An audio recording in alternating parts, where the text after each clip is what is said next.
Hi and welcome to the channel. This is my final review of my CBR650R with the E-Clutch system. I've had the bike for about a year and I've done about 5,000 miles on it. I've used it mainly for my commute into work, which is a 120-mile round trip and covers about 30% normal roads, 30% in town and 40% motorway. I'm selling the bike because I'm losing my secure parking in the centre of town, and to be honest, I think if I leave this just out and about in town, it's going to get stolen pretty quick, and it's quite difficult to carry a decent chain or that sort of thing around on this type of bike. So I'm switching to something less nickable. Let's start by talking about the E-Clutch on the bike. It's an automated manual, so though you have a clutch you can use if you want to, most of the time you don't have to use it, including when you're stationary. It will just automatically change the clutch as you change the gears up and down as normal. It generally does a really good job of this on the upshifts. It's very seamless, it's very quick. It's as good as a quick shifter, if not better. Particularly it's better because you don't have to use a clutch when you're stationary. On downshifts, it's not as good as some quick shifters. If you're gently downshifting, it's fine, but if you're being a bit more aggressive, because it can't actually blip the throttle, the bike does not have ride-by-wire. As a result, downshifts can be a bit rough. But overall, it's a good system. As I say, I think it's the main reason for buying this bike versus other bikes of its category.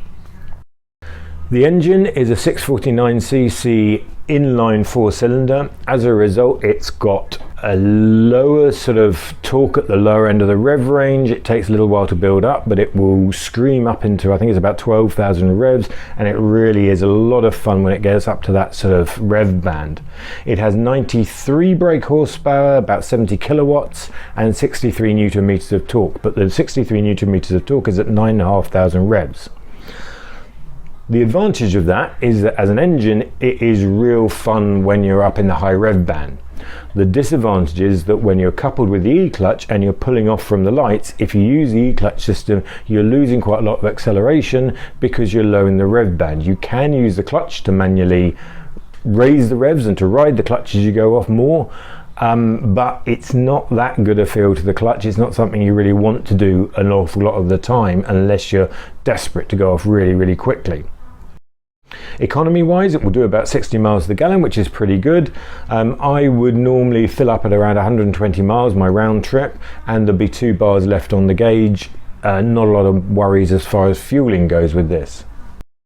The sound of the engine is also very good. It's got a nice raspy sort of sound coming out the standard exhaust that I have on this bike.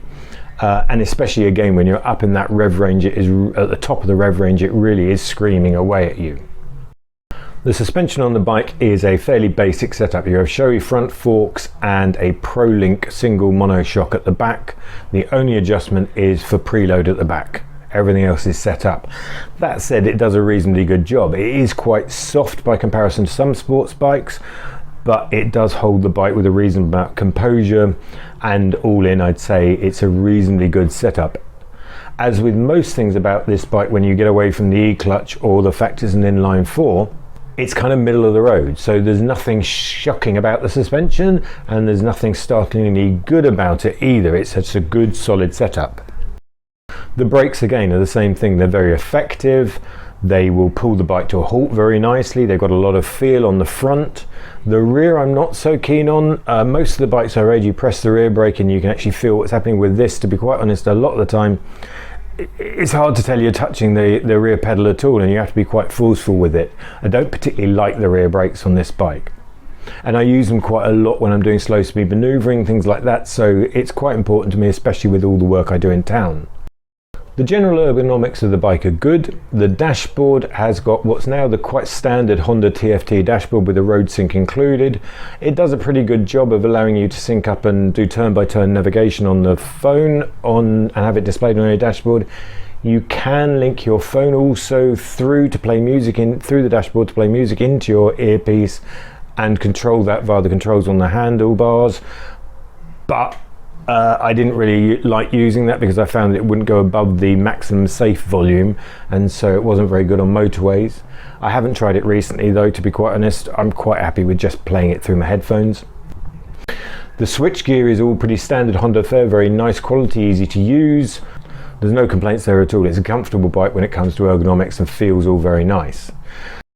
To ride, it's generally very comfortable. The seat does a surprisingly good job. Certainly you've got a good couple of hours before you get a numb bum. The riding position is sporty, but it's not too sporty, so there's a pressure on your wrists, etc., but it's not too bad. The only thing I really don't like about it is the mirrors, because you get very little view behind, but that's kind of a sports bike thing anyway. Airflow wise, it does a really good job of giving you clean air the whole time. I've just got the standard little screen on it and I couldn't complain at all. I've ridden it in all manner of weathers and I think it does a very good job as far as airflow goes.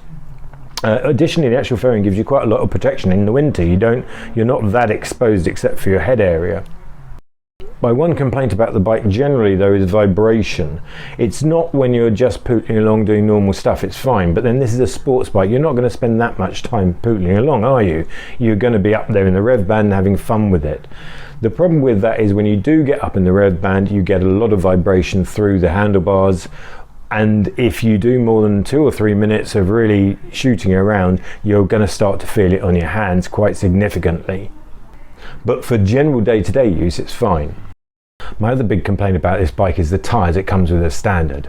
It comes with Dunlop Road Sport 2 tyres, and they are a great tyre if it is a beautiful day like today and it's dry and you can give them a chance to warm up. They're sticky, they'll do really well. There are 2 problems with them. One is, this bike's done 5,000 miles, it's already on another set of tyres. I think they wore out at about 4,500. The next thing is what happens when it's not a beautiful dry day, and that's when, to be quite honest, I don't like rate them at all. I rode this bike all through the winter, and in cold conditions, in wet conditions, they really did not perform well at all. So much so that I would significantly change my riding style, and I was always aware that you would get these feelings of the front end being a little bit loose if the road wasn't quite perfect. I really did not rate them in the wet at all. Recently, on a cold wet day, I had a new set of Michelin Road 6s put on the bike, and the difference is startling to the way the bike handles. And so what I would say is, if you are only going to use this as a summer bike and you're going to be out on nice, clear, lovely days, stick with the standard tyres. If you're going to use this pretty much any other time of year at all, and certainly in the rain or the cold, change the tyres straight off. I mean, I wish I had done it when I first bought the bike. I thought, no, I may as well wear them out, that's fine. But to feel the difference between the 2 tyres for anything other than sunny use is quite incredible. Now, I do appreciate that you're going to, with the Road 6s, not have quite as much handling in this sort of weather, in this beautiful weather. But for all the rest of the time, you will not regret changing the tyres at all.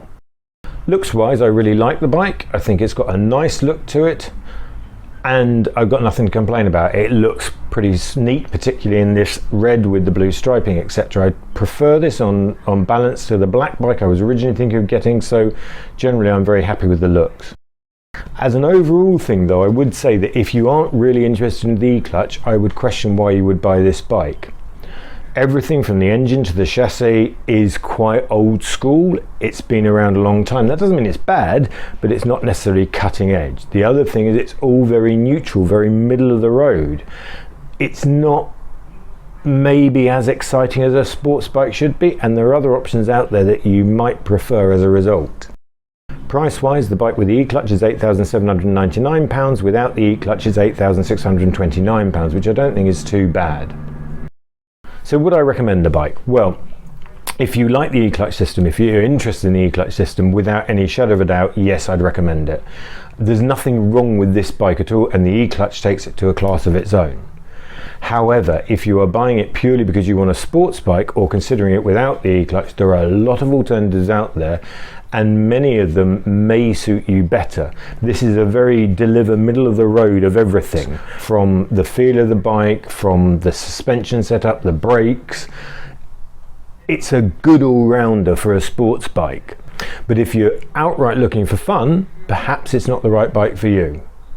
That said though, if I could justify keeping it in my garage and the price of keeping it in my garage, I certainly would. I hope you found the video useful and enjoyable. If you want to see more about this bike, there are other reviews of the bike on my channel, plus also you'll find some videos dealing with work I've done on the bike too. Additionally, on my channel you'll find loads of other reviews of loads of other bikes and other bits of work I've done to other bikes too, so why not subscribe now? Regardless of whether you do or not, thank you very much for watching. Who jammer flip? Who jammer flip?